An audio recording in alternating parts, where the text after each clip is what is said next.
কলকাতাৰ জুবিন গাৰ্গৰ ঘৰৰ কাষতে থকা এখন ঘৰত নিশা ঘটিল ভয়ংকৰ ঘটনা। প্ৰায় 2 মান বজাত সেই ঘৰখনৰ এটা কোঠাৰ পৰা ভাহি আহিল এটা ভয়ংকৰ চিঞৰ। লগে লগে ঘৰখনৰ কোঠাৰ সকলো লাইট জ্বলি উঠিল। মাকৰ কোলাত শুই থকা এগৰাকী কণমানিয়ে হঠাতে চিঞৰি উঠা দেখি ঘৰৰ সকলো মানুহ আহি কণমানিজনীক কাষ পালেহি। সকলোৱে যেতিয়া কণমানিজনীক সুধিলে কি হ'ল সোণজনী, আৰু সেই সময়তে কণমানিজনীয়ে যি কথা ক'লে সকলো কথা শুনিলে গা নোম শিয়ৰি উঠিব আপোনাৰ। আৰু সেই কণমানিজনীয়ে যি সত্য কথা কৈ থৈ গ'ল তাৰ বিষয়ে জানিলে গাৰ নোম ডাল ডাল হ'ব আপোনাৰ। ভিডিঅ'টোলৈ আগবাঢ়ি যোৱাৰ পূৰ্বে #জাষ্টিছ ফৰ জুবিন গাৰ্গ বুলি নিশ্চয় কমেণ্ট কৰিব, কাৰণ বৰ্তমান অসমীয়াৰ হিয়াৰ আমঠু জুবিন গাৰ্গৰ ন্যায় বিচাৰি সামাজিক মাধ্যমত চলি থকা যুদ্ধখন যেন বন্ধ হৈ গৈছে। ক'ৰবাত নহয় ক'ৰবাত যেন সেই যুদ্ধখন থমকি ৰৈছে, কিন্তু অসমবাসীয়ে ন্যায় নোপোৱালৈকে #জাষ্টিছ ফৰ জুবিন গাৰ্গ বুলি আমি কমেণ্ট কৰি যাম, আৰু সেই কমেণ্টৰ আঁৰত আমাক ন্যায় লাগিবই। প্ৰিয় দৰ্শক, বিচনাৰ পৰা উঠিয়ে কণমানিজনীয়ে বাথৰুমলৈ সোমাই গ'ল। ঘৰখনৰ সকলো মানুহে কণমানিজনীৰ এই আচৰণ দেখি আচৰিত হ'ল। প্ৰকৃততে কি হৈছে কণমানিজনী? বাথৰুমৰ পৰা কণমানিজনী ওলাই অহালৈকে ঘৰখনৰ মানুহে নানা কথা আলোচনা কৰিছে। দেউতাকে কৈছে ছোৱালীজনীয়ে কিবা বিষয়ত ভয় খালে নিশ্চয়। ককাকে কৈছে বিচনাখনৰ তলত অলপ সৰিয়হ ৰাখি থ'ব নোৱাৰো নেকি? আইতাকে কৈছে ছোৱালীজনী গাভৰু হৈছে নেকি? ঠিক সেই সময়তে কণমানিজনী বাথৰুমৰ পৰা বাহিৰলৈ ওলাই আহিল। আলমাৰীৰ পৰা এযোৰ বগা কাপোৰ পিন্ধি কণমানিজনীয়ে দেউতাকক ক'লে, ব'লা দেউতা, সোণাপুৰৰ জুবিনদাৰ সমাধি ক্ষেত্ৰলৈ যাওঁ। মই ৰাস্তাত গৈ থাকোঁতে সকলো কথা তোমালোকক খুলি কম। জুবিনদাই মোক কি কৈছিল সেই কামটো এতিয়াই মই জুবিনদাৰ সমাধি ক্ষেত্ৰত কৰিব লাগিব। ঘৰৰ পৰা ওলাই গাড়ীখনত উঠি কণমানিজনীয়ে ক'বলৈ আৰম্ভ কৰিলে, দেউতা, স্বৰ্গত জুবিনদাৰ ৰজাৰ দৰে আছে, কিন্তু মত্যত একাংশ লোকে কৰা কৰ্মৰ বাবে স্বৰ্গত জুবিনদাই শান্তিত থাকিব পৰা নাই। সকলো দেৱতাই জুবিনদাক সমালোচনা কৰিছে। দেউতা, অসমীয়াৰ হিয়াৰ আমঠু জুবিনদাই স্বৰ্গত মিটিং কৰি আছিল। এনে এখন মিটিং, যিখন মিটিঙত উপস্থিত আছিল ভূপেন হাজৰিকা খুৰা, জংকী বাইদেউ, নিপন গোস্বামী খুৰা আৰু বাঁহীবাদক দীপক শৰ্মা দা। মিটিংখনত আলোচনা কৰা হৈছিল কেনেকৈ অসমখনক সুন্দৰকৈ সজাই তুলিব পৰা যায়। এনেকুৱা এখন অসম য'ত সকলোৱে একেলগে থাকিব পাৰে, জাতি ধৰ্ম কৰ্মৰ মাজত যাতে কোনেও কাজিয়া লগাব নোৱাৰে অসমবাসী। এনেকুৱা এখন অসম গঢ়াটো বিচাৰিছে জুবিনদাই, যিখন অসম সদায় জাতি ধৰ্মৰ বিপৰীতে সকলো অসমীয়াক একত্ৰিত কৰিবলৈ শিকায়। আৰু এনে এখন মিটিং চলি থাকোঁতেই হঠাতে সেই মিটিংখনৰ ৰাজসভাত উপস্থিত হ'ল যমৰাজ। তেতিয়া যমৰাজে চিত্ৰগুপ্তক মাতি আনি ক'লে, এতিয়ালৈকে পৃথিৱী এৰি স্বৰ্গলৈ কোন কোন শুদ্ধ আত্মা গৈছে তাৰ হিচাপ চিত্ৰগুপ্তৰ পৰা বিচাৰিলে যমৰাজে। আৰু চিত্ৰগুপ্তক যমৰাজে ক'লে, এইবাৰ পৃথিৱীত ইমান হুলস্থুল কিয়, বিশেষকৈ অসমত ইয়াক কি হৈছে? তেতিয়া চিত্ৰগুপ্তই ক'লে, মহাৰাজ, আপুনি এইবাৰ ভুল মানুহ এজনক আনিলে, যাৰ বাবে পৃথিৱীত হাহাকাৰ লাগিছে।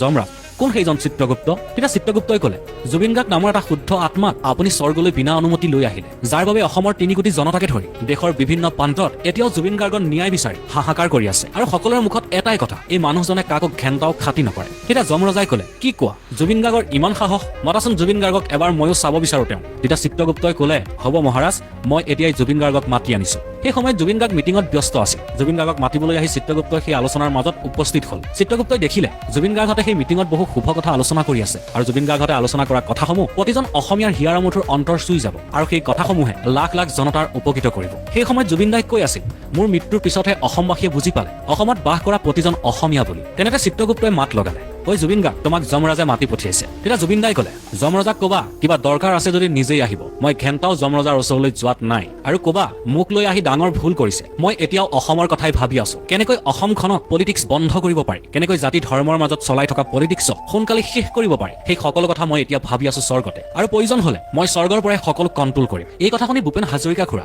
জংকী বাইদেউ, নিপন গোস্বামী খুৰা আৰু বাঁহীবাদক দীপক শৰ্মা দাই হাঁহিবলৈ ধৰিলে। তেতিয়া জুবিন গাৰ্গৰ ওচৰৰ পৰা চিত্ৰগুপ্ত আঁতৰি গ'ল। যমৰাজাৰ ওচৰলৈ গৈ চিত্ৰগুপ্তই ক'লে, মহাৰাজ, জুবিন গাৰ্গে বোলে আপোনাক ঘেণ্টাও খাতি নকৰে, কিবা কাম বা দৰকাৰ থাকিলে আপোনাক মাতিছে তেওঁ কাষলৈ। তেতিয়া যমৰাজাৰ খং উঠিল, কি জুবিন গাৰ্গৰ ইমান সাহস, মোৰ ৰাজসভাত আহি মোকেই মাতিছে, ব'লা চিত্ৰগুপ্ত, এতিয়াই মোক জুবিন গাৰ্গৰ ওচৰলৈ লৈ ব'লা। তেনেতে সোণাপুৰৰ জুবিনদাৰ সমাধি ক্ষেত্ৰলৈ কাহিলীপাৰাৰ পৰা গৈ থকা সেই গাড়ীখন হঠাতে ব্ৰেক লাগিল। চালকজনে গাড়ীখন ব্ৰেক মাৰি ৰখাই দিলে। গাড়ীখনৰ চাৰিওদিশে অগণন গাড়ী, অগণন অনুৰাগী লাইন পাতি জুবিনদাৰ সমাধি ক্ষেত্ৰলৈ বুলি যাত্ৰা কৰিছে। তেতিয়া দেউতাকে চক খাই উঠি সুধিলে, কি হ'ল ড্ৰাইভাৰ, কিবা অসুবিধা হৈছে নেকি? নহয় ছাৰ, ইয়াৰ পৰাই আপোনালোকে ধূপ চাকি বন্তি লৈ লওক। জুবিনদাৰ সমাধি ক্ষেত্ৰৰ ওচৰত এই 2 বজাত হয়তো আপুনি ধূপ কাঠি বা বন্তি চাকি নাপাবও পাৰে, তাৰ বাবে এই ৰাস্তাৰ পৰাই আপুনি জুবিনদাৰ সমাধি ক্ষেত্ৰলৈ যাওঁতে ধূপ চাকি আৰু বন্তি গছি লৈ ল'লে ভাল হ'ব। তেতিয়া চালকজনে এটা অতি গুৰুত্বপূৰ্ণ কথা ক'লে, ছাৰ, মই সৰু মানুহ, কিন্তু মই এটা কথা কওঁ আপোনালোকক, আপুনি কি ভাবে মই নাজানো, মায়েনে জুবিনদাৰ বিষয়ে বহুত ভাল কথাই কৈ আহিছে, মই শুনিছো। ছাৰ, জুবিনদাৰ মৃত্যুৰ পিছতো এই শ শ মানুহক জীৱিকা দি থৈ যোৱা নাইনে? এই শ শ মানুহে বন্তি চাকি ধূপ ধূনা বিক্ৰী কৰি আজিও পৰিয়ালকেইটা পোহপাল দি আছে। জুবিনদা যদি জীয়াই থাকিলে হয় তেনেহ'লে এইসকল মানুহক আৰু কিমান সাহস দিব পাৰিলে হয়, আপুনি বাৰু এবাৰ ভাবি চাইছেনে ছাৰ? তেতিয়া কণমানিজনীৰ দেউতাকে উত্তৰ দিলে,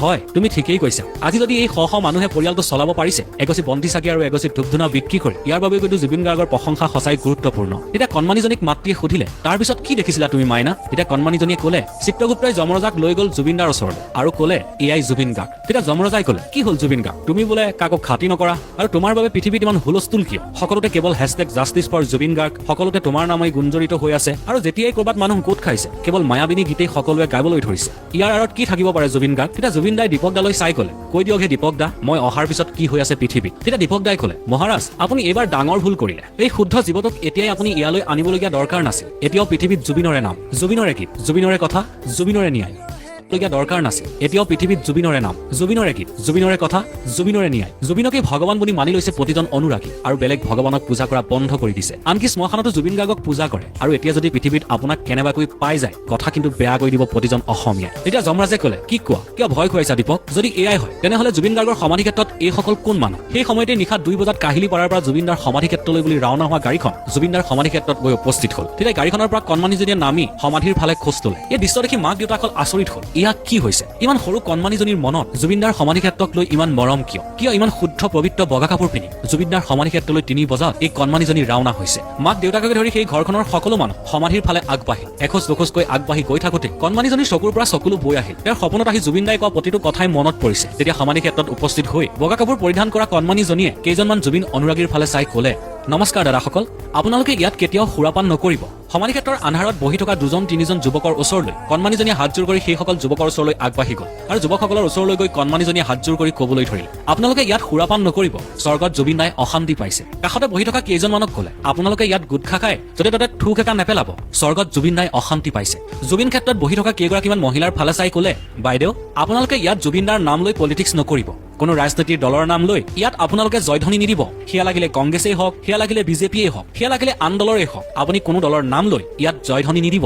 কাৰণ জুবিন দাই পলিটিক্স কৰিব বিচৰা নাছিল আৰু আপোনালোকে যদি জুবিন দাৰ সমাধি ক্ষেত্ৰলৈ আহি পলিটিক্স কৰিব বিচাৰে তেনেহ'লে স্বৰ্গত জুবিন দাই অশান্তি পাইছে ৰাতি 2 বজাত জুবিন গাৰ্গৰ সমাধি ক্ষেত্ৰলৈ কিয় আহিছিল কণমানিজনী তেতিয়া কণমানিজনীৰ পৰিয়ালে সকলো কথাই বুজি পালে কণমানিজনীৰ মনত খেলাই থকা কথাবোৰ যদি আমি প্ৰতিজন অনুৰাগীৰ মনৰ মাজত ভৰাই ল'ব পাৰো তেতিয়াহ'লে আমি জুবিন দাৰ সমাধি ক্ষেত্ৰখন স্বৰ্গৰ দৰে কৰি ৰাখিব পাৰিম কাৰণ আজি বহুত দূৰ দূৰণিৰ পৰা জুবিন দাৰ সমাধি ক্ষেত্ৰলৈ অনুৰাগী আহে তেওঁলোকৰ এটাই আশা জুবিন দালৈ মৰম জুবিন দাক ভাল পায় আৰু জুবিন দাৰ সমাধি ক্ষেত্ৰত তেওঁলোকে এগছ বন্তি চাকি জ্বলাব বিচাৰে কিন্তু একাংশ লোকৰ বাবে একাংশ অনুৰাগীৰ বাবে সেই মানুহসকল আজি আহিবলৈ বন্ধ কৰি দিছে তেওঁলোকে ভয় কৰে জানোচা জুবিন দাৰ সমাধি ক্ষেত্ৰত যোৱা সময়ত সেই তাত সুৰাপান কৰি থকা লোকসকলে তেওঁলোকক আক্ৰমণ কৰে তেওঁলোকৰ পৰিয়ালক আক্ৰমণ কৰে তেনেহ'লে তেওঁলোকৰ কি হ'ব সেই মাছনিশা যদি জুবিন দাৰ সমাধি ক্ষেত্ৰত সেইসকল লোকে উৎপাত কৰি থাকে তেতিয়াহ'লে স্বৰ্গত জুবিন দা কেনেদৰে শান্তিত থাকিব তেতিয়া কণমানিজনীয়ে ক'লে যদি আপোনালোকে এই সকলো কাম শুদ্ধ মনে কৰে জুবিন দাৰ সমাধি ক্ষেত্ৰত যদি এগছি বন্তি শুদ্ধ মনে জ্বলায় তেতিয়াহ'লে জুবিন দা আমাৰ মাজলৈ সোনকালে ঘূৰি আহিব জুবিন দা পৃথিৱীত অতি সোনকালেই জন্ম ল'ব অকল জুবিন দাই নহয় এবাৰ জুবিন দাৰ লগত জংকি বাবু আমাৰ মাজলৈ ঘূৰি আহিব মই সপোনত দেখিছো যমৰাজাই কৈছে